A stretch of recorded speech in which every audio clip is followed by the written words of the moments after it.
the defense of the American combat base at Khe Sanh was given the code name Operation Scotland. Khe Sanh was one of the most remote outposts in Vietnam, but by January 1968, even the American president, Lyndon Johnson, had taken a personal interest.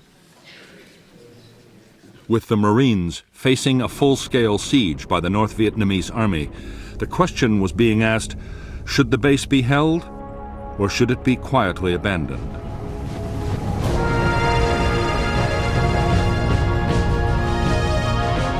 Many in Washington worried that defending Khe Sanh could invite a costly and humiliating defeat. General Westmoreland, the U.S. commander in Vietnam, dismissed all such fears. Already, Khe Sanh was tying up nearly 20,000 North Vietnamese troops, and there might be a chance of winning a major American victory.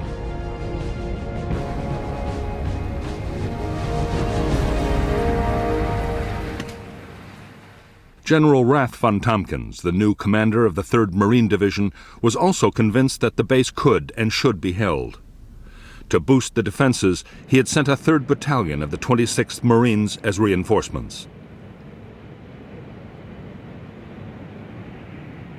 They were directed to Hill 558, from where they could provide fire support. There were now 5,000 American troops at Khe Sanh.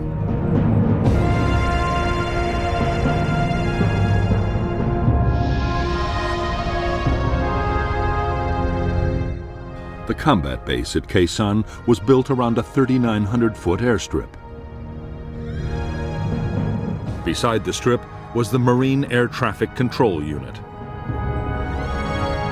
Nearby was the 26th Marine Command Post and the Fire Support Coordination Center.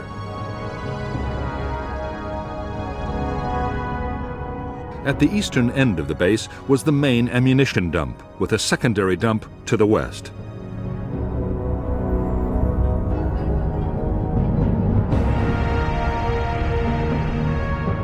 The base perimeter was manned by the 1st Battalion and a company of the 3rd.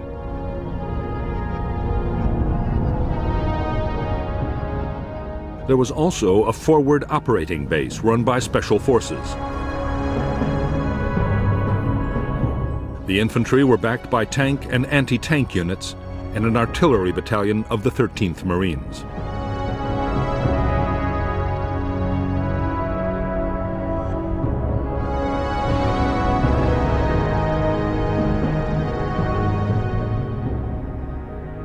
Outside the Khe Sanh base, the Marines held Hill 881 South, Hill 861, and a radio relay station on Hill 950. The whole 2nd Battalion occupied Hill 558 to block the Rao Quan River Valley. Beyond 881 South, the North Vietnamese 325C Division had secretly fortified a chain of hills. On January 20th, 1968, the Americans thwarted an attempt to take 881 South, and just after midnight the next day, 861 was partially overrun, but the attackers were also driven off. At 5:30 a.m., Khe Sanh base itself was hammered by a massive North Vietnamese artillery bombardment.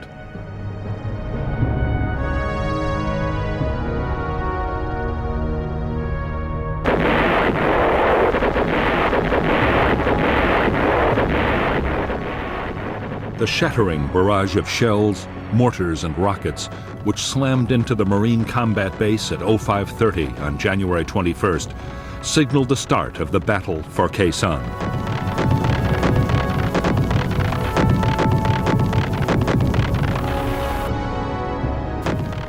The North Vietnamese gunners had targeted their bombardment with unerring accuracy. As Marines had dived for cover, one of the first rounds had scored a direct hit on the main ammunition store.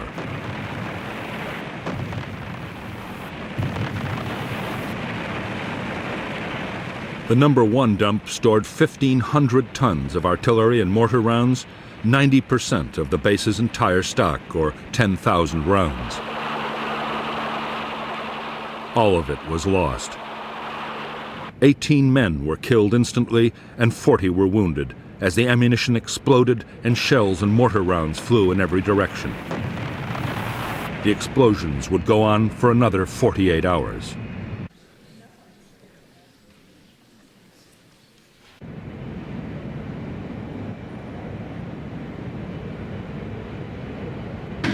Even at the height of the chaos, the Marines were still able to fire their mortars and guns against the enemy batteries.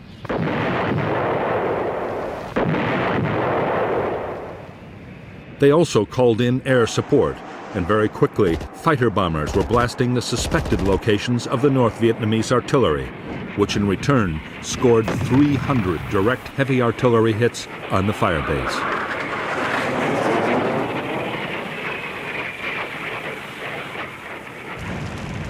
As the bombardment of the base reached a crescendo, the 26th Marines commander, Colonel David Lowndes, expected a massive North Vietnamese ground attack at any moment.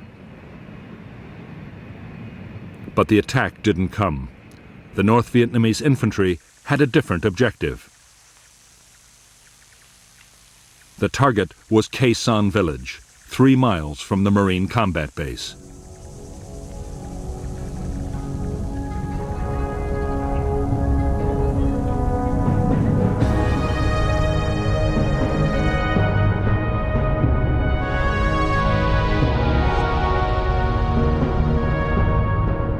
At dawn on January 21st, NVA troops attacked Khe Sanh village, where 200 Marines and South Vietnamese troops were stationed.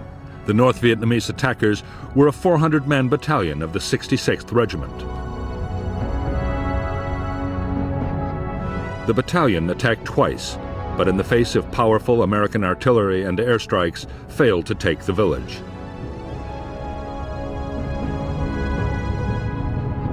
An attempt at reinforcement by a South Vietnamese unit went disastrously wrong, and the whole force was destroyed. Later in the day, the village was evacuated and abandoned to the NVA.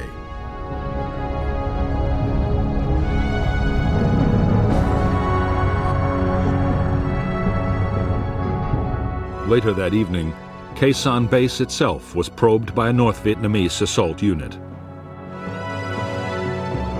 L Company of the 3rd Battalion drove off the attack. The following day, the base's western flank was reinforced by the newly arrived 1st Battalion of the 9th Marines, deployed at a quarry a mile from the perimeter. A platoon was detached from the battalion to occupy the nearby Hill 64.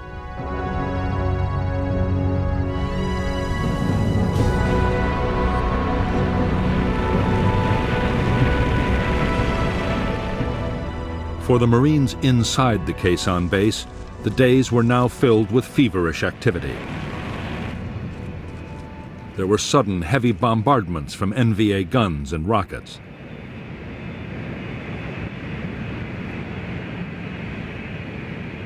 The massive damage done by the first barrage still had to be repaired. The biggest worry was ammunition. The first aircraft to land all carried shells. More than 130 tons were delivered in just 2 days.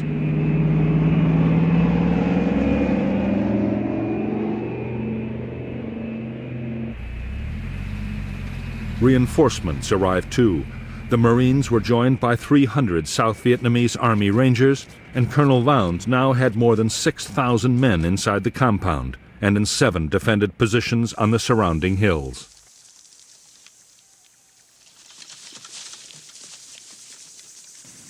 While the Marines at Khe Sanh braced themselves for the attack that was surely coming, General Westmoreland warned Washington that the battle could be the turning point of the whole war.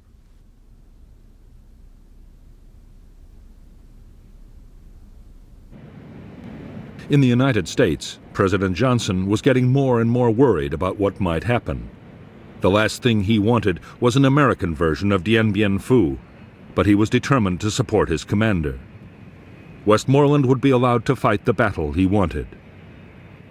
There would be no U.S. withdrawal from Khe Sanh, despite the fact that the NVA were still raining between 150 and 300 shells a day on Khe Sanh.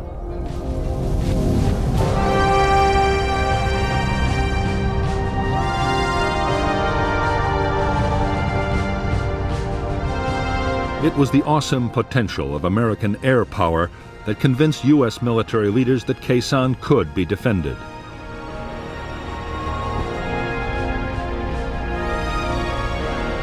Before the battle had started, on 5th January, Westmoreland and U.S. tacticians devised a plan for defending Khe Sanh by bombing. It was already being unleashed on the North Vietnamese divisions with devastating effect.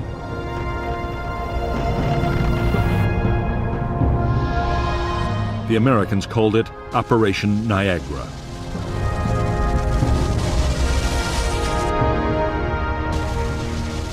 The first part of Niagara was to pinpoint North Vietnamese troop concentrations.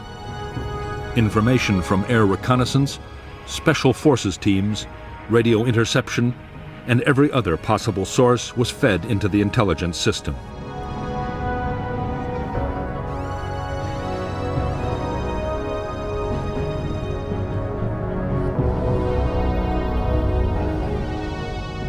Niagara also deployed the most advanced and secret surveillance technology in the world.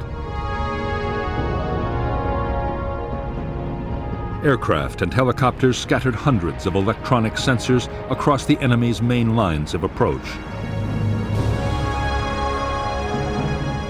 They could detect the movement of troops and send signals to alert the Americans. As the intelligence picture built up, Operation Niagara quickly gathered momentum. In spite of rivalry between the Air Force and the Marines over who should control operations, every available warplane in the area was standing by. At the peak of the siege, American planes dropped triple the tonnage of bombs delivered on a peak day during World War II.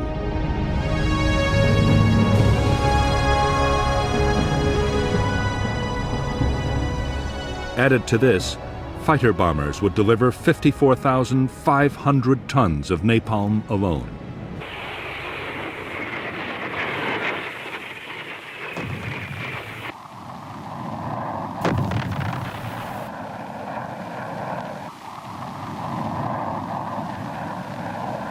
Although fighter bombers were flying the vast majority of Niagara missions, most of the sheer weight of bombs was being delivered by B-52s, as part of an ongoing operation codenamed Arclight. The strikes were flown around the clock. A cell of 3 B-52s arrived over the Khe Sanh area every 90 minutes.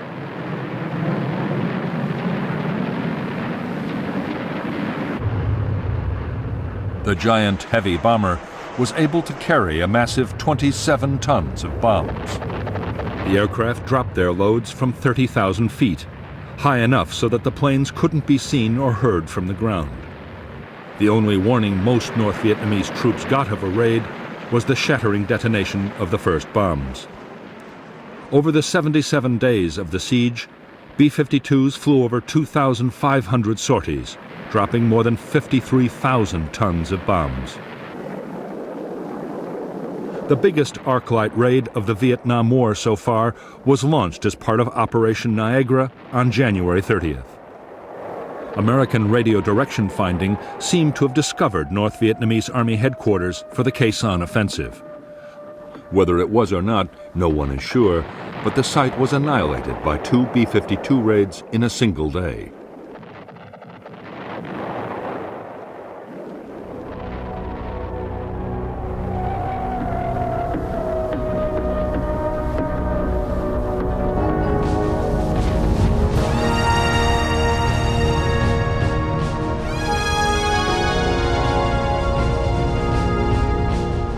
Early in the morning of January 30th and 31st, 1968, the general offensive the Viet Cong had been planning for more than 6 months broke with shattering force all over South Vietnam.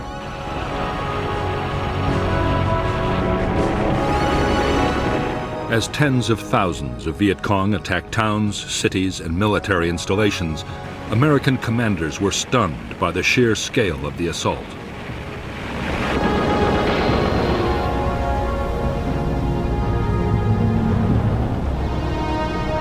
While most of South Vietnam erupted in violence, Khe Sanh was uncannily quiet. A North Vietnamese army defector had confirmed that there was to be a major attack, but nothing had happened yet.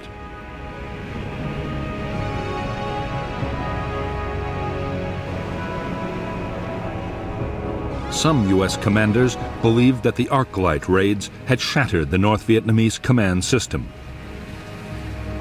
There was no way of telling.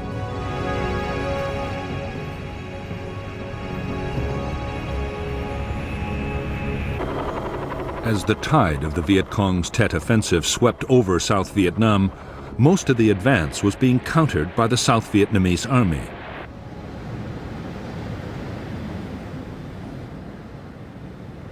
The Americans had been heavily committed in only a few places, mainly around Saigon and in Hue.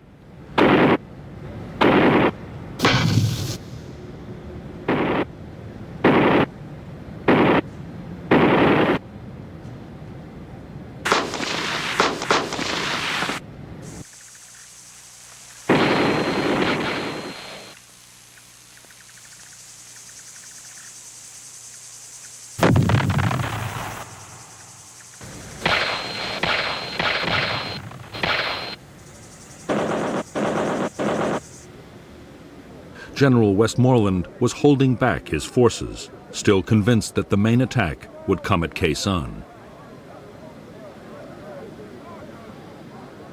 By this time, the weather in the Khe Sanh area had deteriorated badly.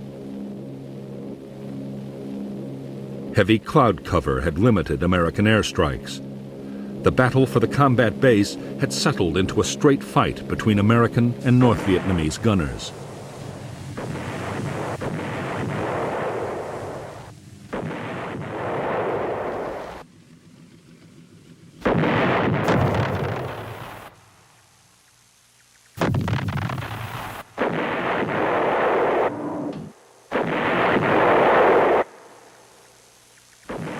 The busiest time for the American guns was after dark, when the NVA were most active. Every night, the Marines laid down concentrated patterns of fire on the likely areas. Sometimes, in bombardments known as mini-arclights, an intense artillery barrage was combined with radar-guided airstrikes to saturate a target completely.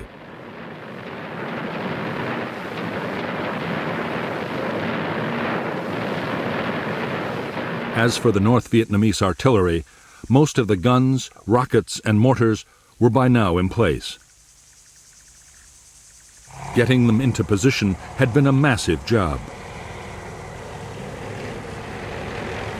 Northern troops had also sighted hundreds of ammunition dumps around Khe Sanh and across the border in Laos.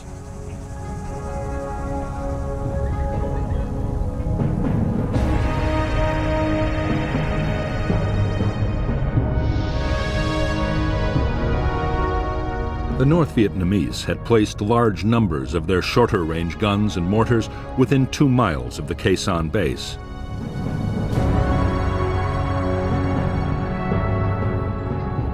Most of the big rockets were fired from Hill 881 North.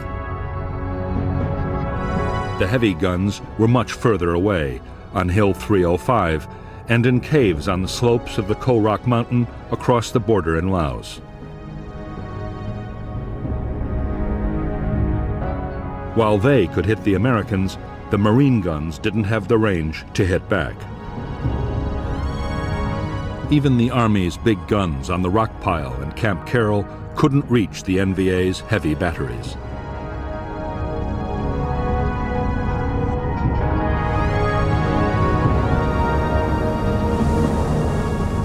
By now, more than 2 weeks into the battle, over 150 North Vietnamese artillery rounds were hitting the Khe Sanh base and its outposts every day, rising to a peak on February 23rd of 1,300.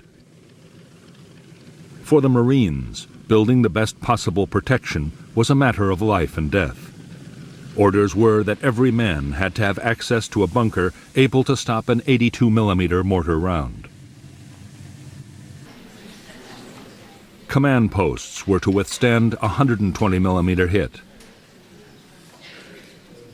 As for the heavy shells of the NVA's biggest guns, nothing could stop those.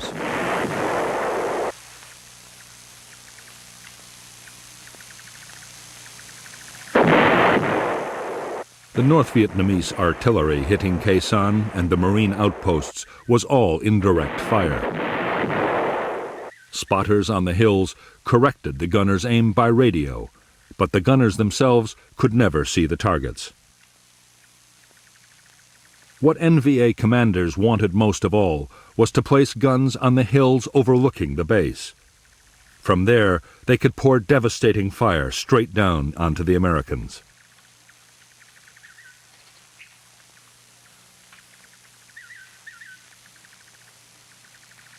On February 5, 1968, the American chain of electronic sensors detected a large-scale NVA movement. The activity seemed to point to an imminent attack on Hill 881 South. The U.S. reaction was a massive Niagara raid. Whole North Vietnamese units were caught in the open as the entire area around the hill was devastated in a massive storm of bombs.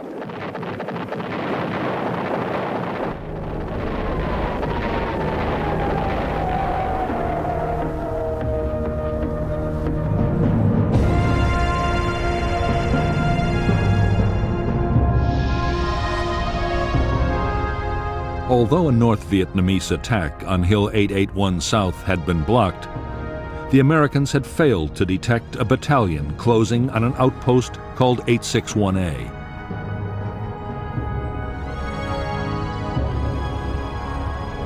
There, a single Marine company drove off two determined assaults as artillery fire destroyed the follow-on waves of NVA troops.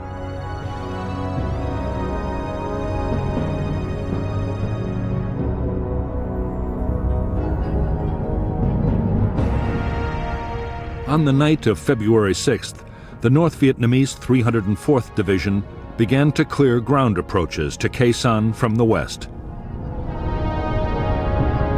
The first objective was the American Special Forces camp at Long Vây, manned by a handful of U.S. troops and a battalion of South Vietnamese local militia.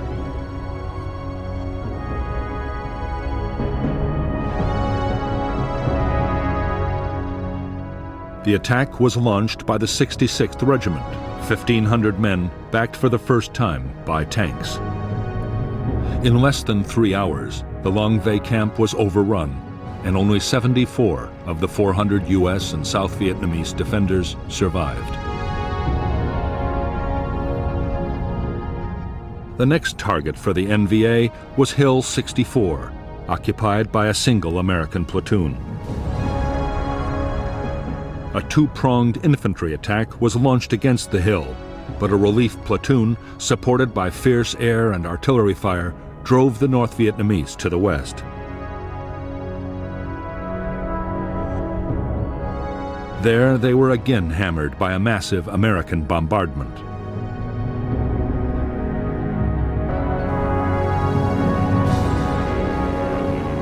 Even though the NVA had again failed to take any more American hill outposts and had lost hundreds of men in the attempt, they had at least captured Long Vây.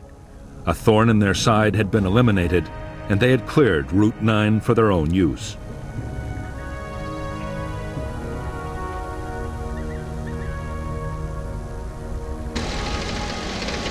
Artillery reinforcements, including 130mm guns, could now be brought much closer to the Khe Sanh base.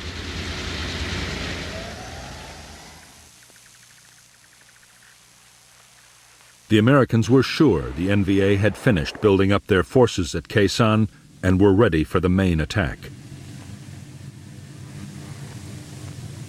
But to their surprise, the expected assault still didn't come.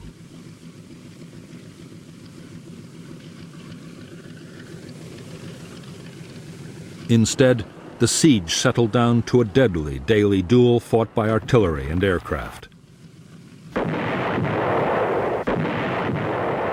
At the same time, the North Vietnamese began to launch frequent small-scale probes against the base perimeter.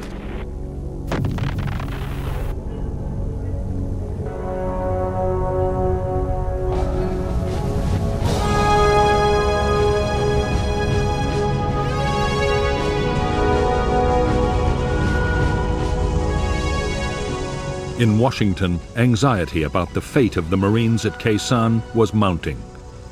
A relief operation was being planned, but it would demand powerful forces and couldn't be mounted for weeks.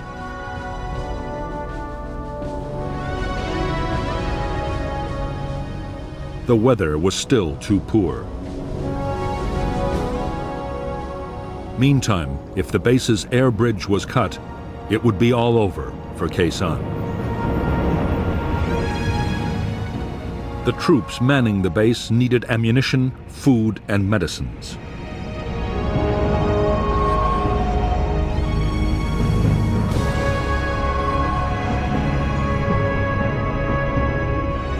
Casualties had to be evacuated.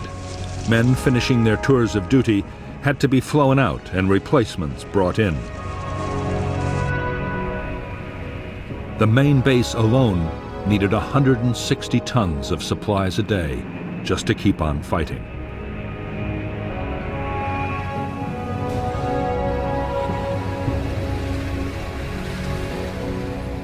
The supply effort depended above all on the huge load-carrying ability of the C-130 Hercules transport.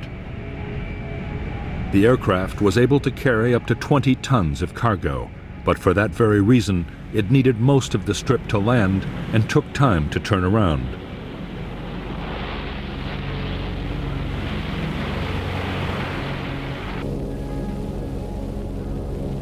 Every plane met a storm of anti-aircraft fire, mortars, and artillery.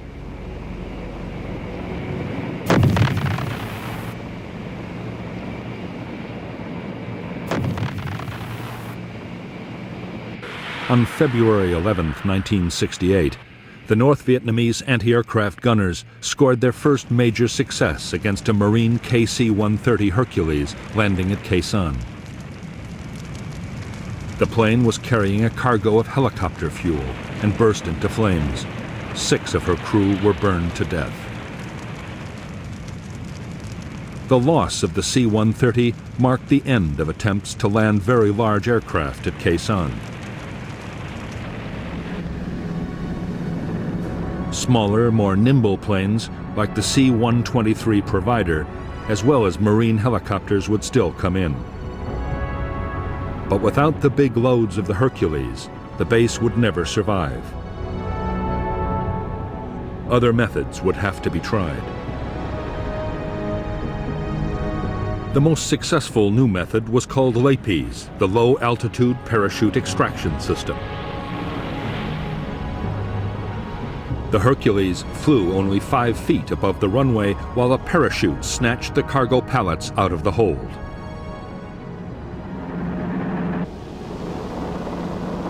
Another technique used a hook and arrestor cable to drag the load from the aircraft.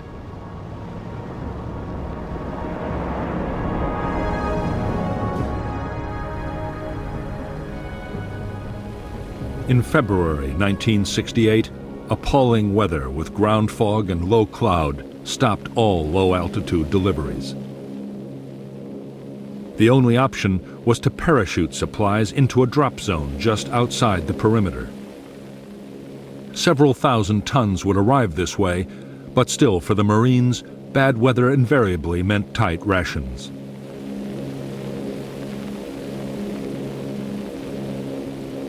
Although the battle to supply the main base was being won, the hill outposts were a much bigger problem. A fifth of Khe Sanh's manpower was stationed on the hills. The men were suffering almost 50% casualties, and the posts depended completely on helicopters for supply.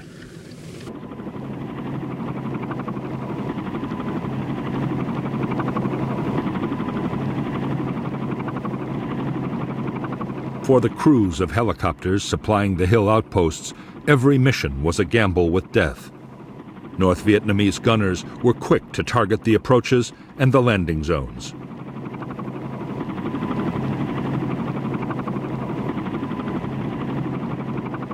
Anti-aircraft fire followed the helicopters in, and as soon as they landed, mortar crews and machine gunners opened up.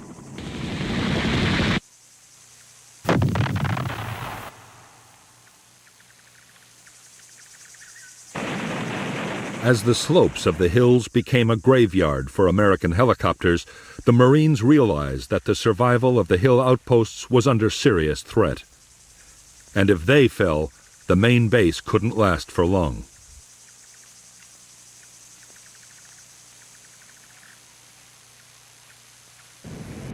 Air commanders worked frantically to devise new tactics for getting helicopters in and out of the hilltop bases safely.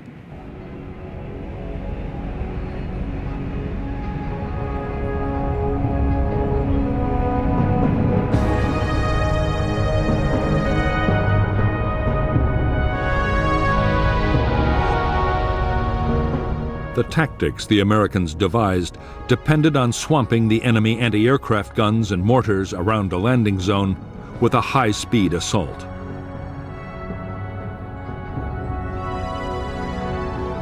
"12 Skyhawk fighter bombers, 4 Huey gunships, up to 16 supply helicopters, and an airborne command and control aircraft all acted together.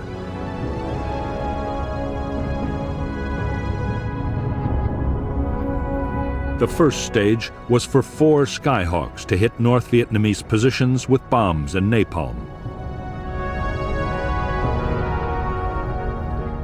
2 more laid tear gas. Next, 2 Skyhawks dropped smoke bombs to create a corridor, and 30 seconds later, the transport helicopters swooped in, covered by the Huey gunships. Meanwhile, 4 more Skyhawks with rockets, bombs, and guns made close-in attacks. The whole operation was over in less than 5 minutes.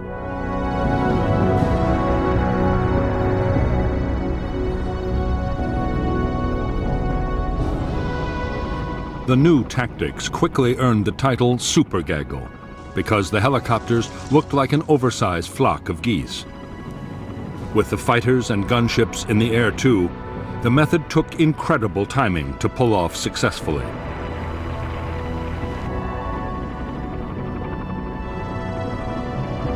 But it worked. Only 2 more helicopters would be shot down supplying the hill outposts.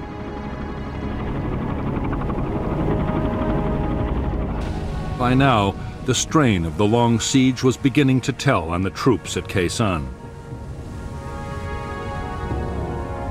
Being under shell fire every day meant a steady drain of casualties and constant tension.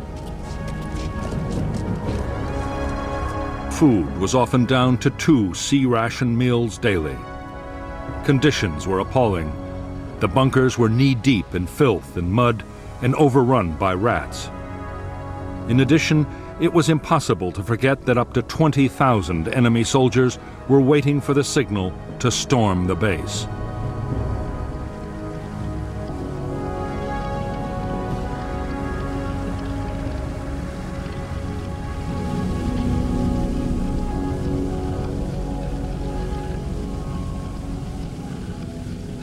To stop the men brooding about their possible fate, officers and NCOs kept the troops as busy as possible.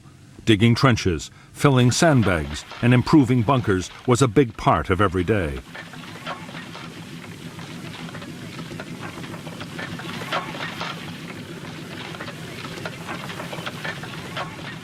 There was some patrolling too, although not more than 500 yards from friendly lines. Colonel Lowndes had no intention of sending his men into certain ambushes, and in any case, they had to be kept clear of the Niagara bombing raids.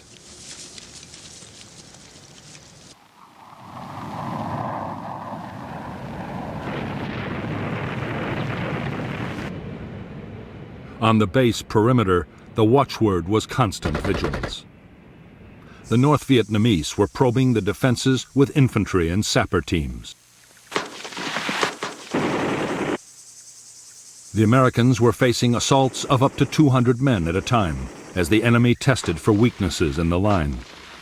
The Marines were also plagued by hidden machine gun nests, which could open up at any moment, day or night.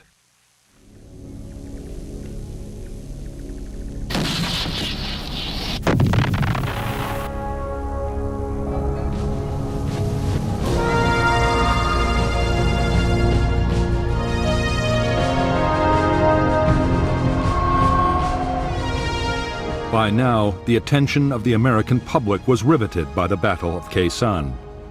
The story was being covered by dozens of journalists and was featured on network television every day. Stories about Khe Sanh accounted for 25% of all film news reports about the war on U.S. networks and up to 50% on CBS. Arguments raged over the rights and wrongs of trying to hold the base. In Washington, President Johnson was deeply worried about the fate of the Marines at Khe Sanh. He was constantly demanding the latest information on the battle. A model of the base had even been brought into the White House Situation Room. For the first time in the Vietnam War, the room was on full alert, 24 hours a day.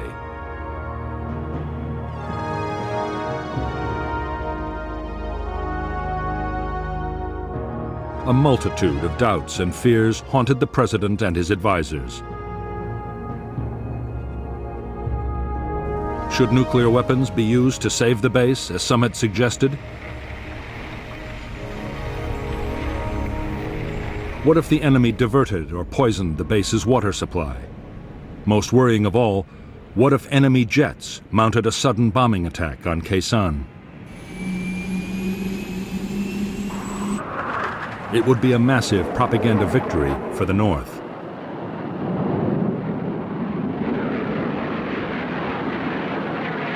Although North Vietnamese aircraft did penetrate to within striking distance of Khe Sanh, they made no attempt to attack the Marine base. American air defenses over the DMZ were far too strong.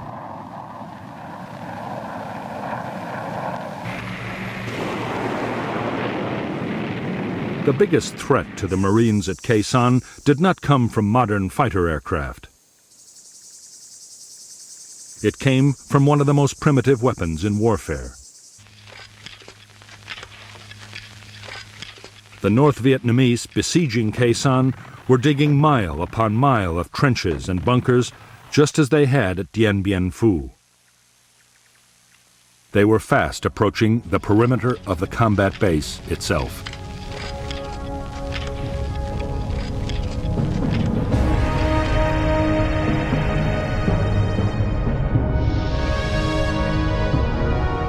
Already there was a major system of North Vietnamese fortifications on Hill 471, less than 2 miles to the south of the Khe Sanh base.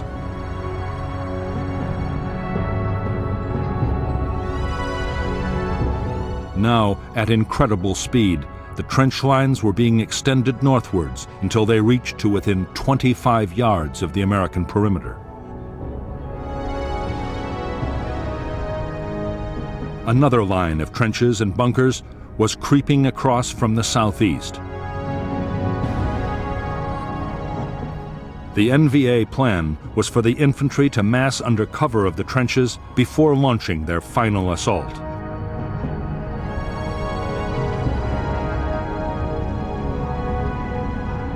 By the last week of February 1968, few Americans inside Khe Sanh doubted that the big North Vietnamese ground assault would have to come soon.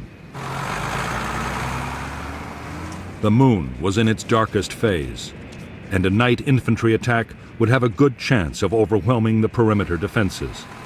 Smashing the enemy trench lines was an absolute priority.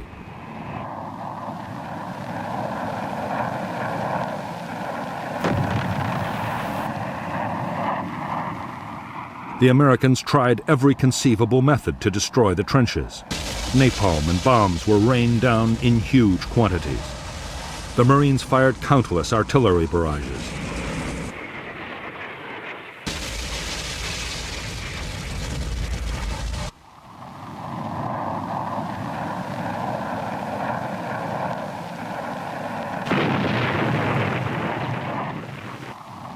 But the Americans had little success.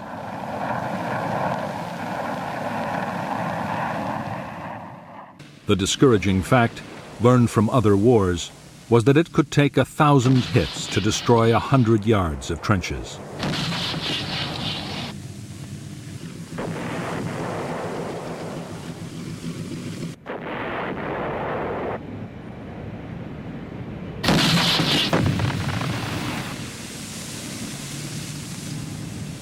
In the end, the answer lay with the B-52s.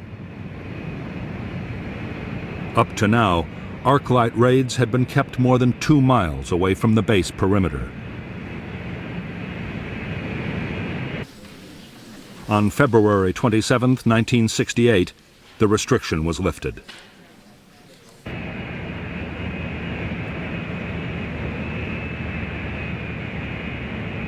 For the first time, the B-52s, under close radar guidance, dropped their bombs to within 1,200 yards of the Khe Sanh base.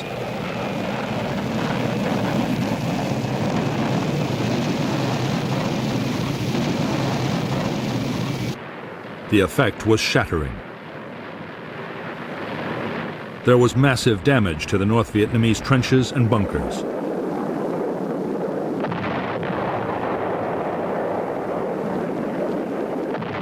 It was a turning point in the battle for Khe Sanh. From now on, close-in bombing by B-52s would play a major part in the defense.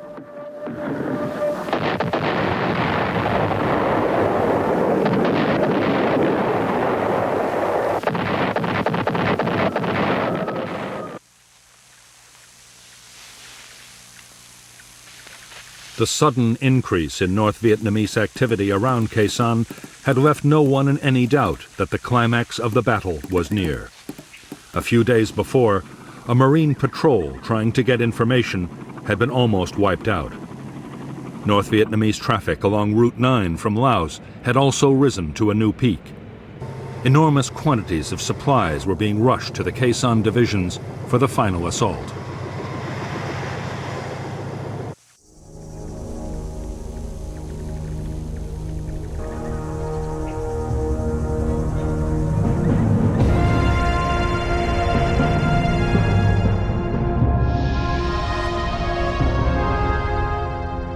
The 66th Regiment of the North Vietnamese 304th Division was assembling near a plantation to the south of the Khe Sanh base. Units were also massing near an old French fort. On the night of February 29th, a battalion of the 304th NVA Division assaulted the 37th Arvin Rangers at the eastern edge of the camp, a diversion to cover the unexpected and imminent withdrawal of all NLF troops from Khe Sanh. The American defense was to coordinate strikes by artillery, fighter bombers, and B-52s on 3 main areas through which the attacking NVA had to pass. Then, as the final assault waves approached the base, Khe Sanh's own defensive fire plan was unleashed.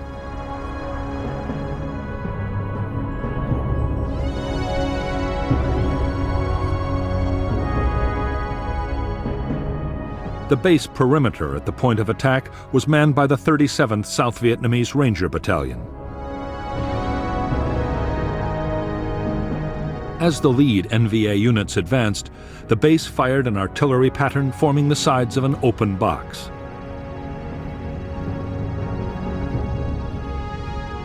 A creeping barrage was then walked up and down inside.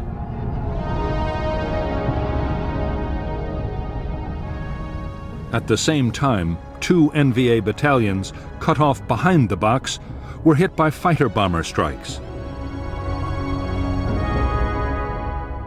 While long-range artillery from the Rockpile and Camp Carroll created a moving outer cordon.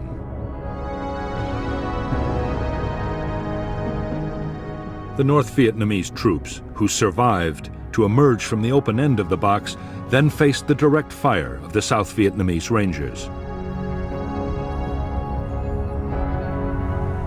Over the next week, despite continued aerial bombardment and the barrage of artillery fire, the trenches came even closer. Then, for no apparent reason, they stopped. On March 6th, with the Marines still waiting for the final assault, many of Jap's troops stumbled away through what was left of the jungle, an area of land that had received 100,000 tons of bombs, the heaviest aerial bombardment on a single piece of land in the history of warfare. The next 3 weeks were relatively quiet around Khe Sanh. American air activity increased steadily as the weather improved, and more NVA units began to withdraw into Laos. But the battle for Khe Sanh was not yet over. On March 22, 1968, there was a sudden explosion of violence. Without warning, a massive North Vietnamese bombardment, including huge numbers of heavy shells from the Ko Rock Mountain, slammed into Khe Sanh.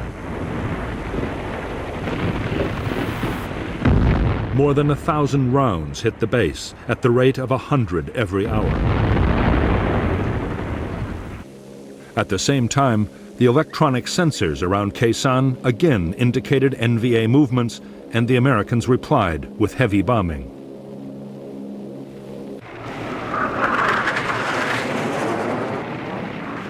As the weather steadily improved, U.S. air attacks around the Khe Sanh base grew fiercer by the day.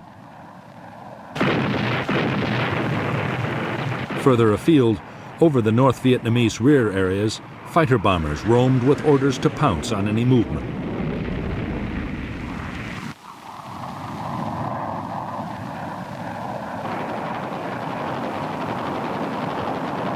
For the North Vietnamese, the situation could only get worse.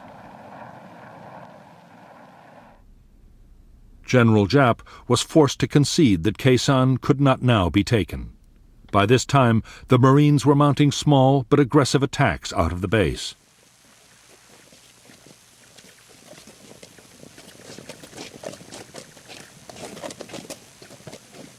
General Giap now ordered the remainder of his units to pull back from Khe Sanh. One by one, the NVA regiments around the base melted away. Only 6,000 troops were left behind to continue the siege of the Marine combat base.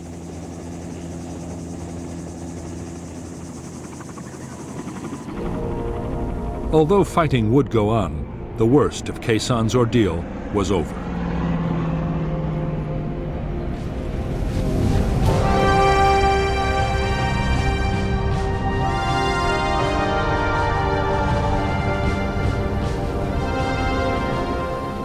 On April 1, 1968, the Americans formally ended Operation Scotland, the defense of Khe Sanh, and 7 days later began Operation Pegasus. April 9th was the first time in 45 days that no shells fell on Khe Sanh.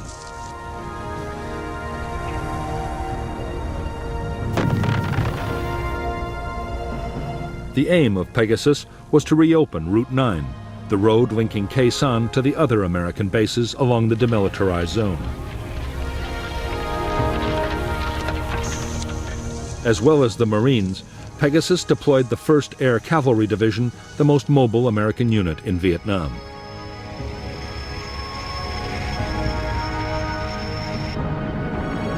The Air Cavalry had more helicopters and airborne firepower than any other U.S. unit. It was perfectly suited to the rugged and demanding terrain near Khe Sanh.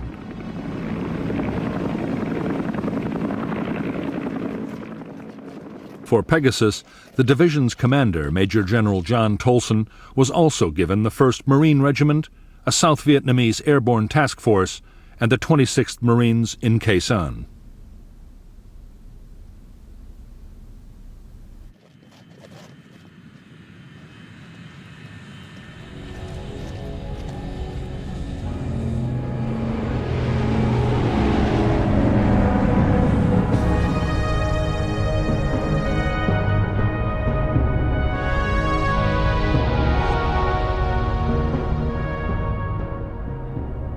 The entire length of Route 9 was still dominated by North Vietnamese Army units, especially elements of the 66th and 29th Regiments. For Operation Pegasus, the Americans built a main base for the air cavalry at Landing Zone Stud. The Marines would operate out of Ka Lu. The plan was for air assaults to seize landing zones and fire bases north and south of Route 9, while other forces pushed down the road.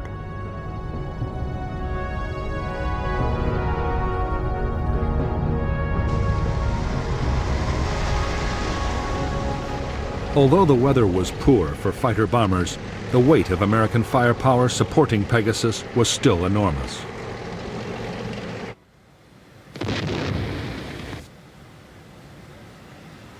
In a single day, the Americans fired more than 10,000 artillery rounds.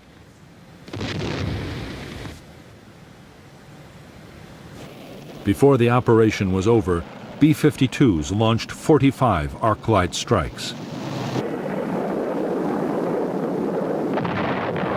The American offensive was unstoppable. By April 5, 1968, the air cavalry had forged past Khe Sanh and established landing zones west and south of the combat base.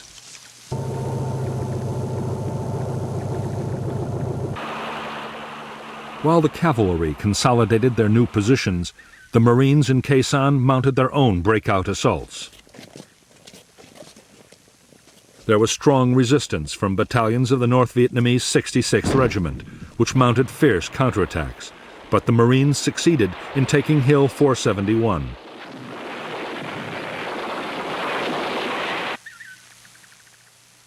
It was the first of a string of NVA hills recaptured over the next few days.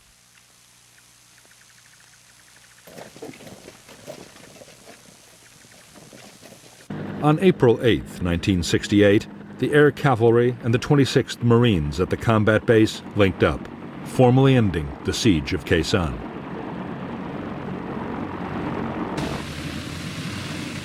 In fact, the Marines were less than pleased to be seen as being rescued by the Army. In their view, they had long since guaranteed their own survival.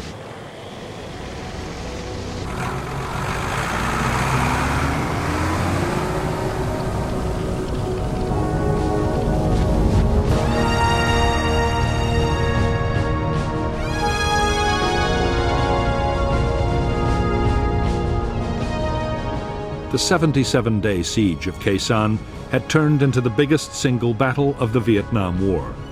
The official assessment of the North Vietnamese Army dead was just over 1,600, with 2 divisions all but shattered.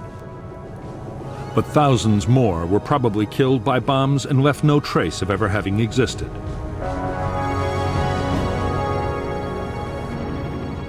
By the end of Operation Pegasus, American and South Vietnamese units had suffered 1,000 dead and 4,500 wounded. But official figures state that under 250 had been killed at the Khe Sanh combat base and its outposts. In the aftermath of the battle, General Westmoreland had high hopes that the next phase would be the thrust into Laos he had long advocated.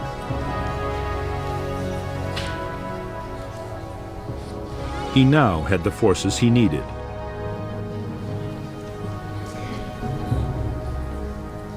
But Westmoreland's hopes for a great campaign to follow up his victory at Khe Sanh were soon dashed. In the United States, by the spring of 1968, American public opinion had turned sharply against the war in Vietnam.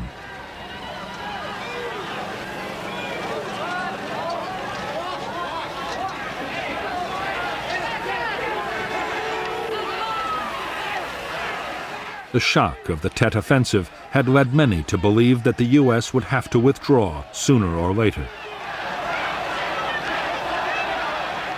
Under severe pressure, President Johnson had promised to search for a negotiated peace.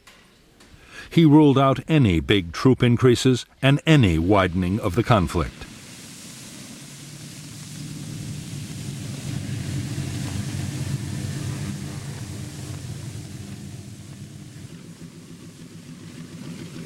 In June 1968, General Westmoreland approved the destruction of the Khe Sanh combat base.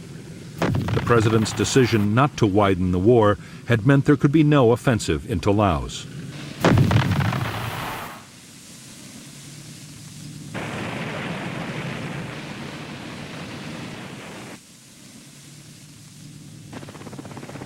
Nor was the base needed for defense, as there were now strong and highly mobile American forces in the area.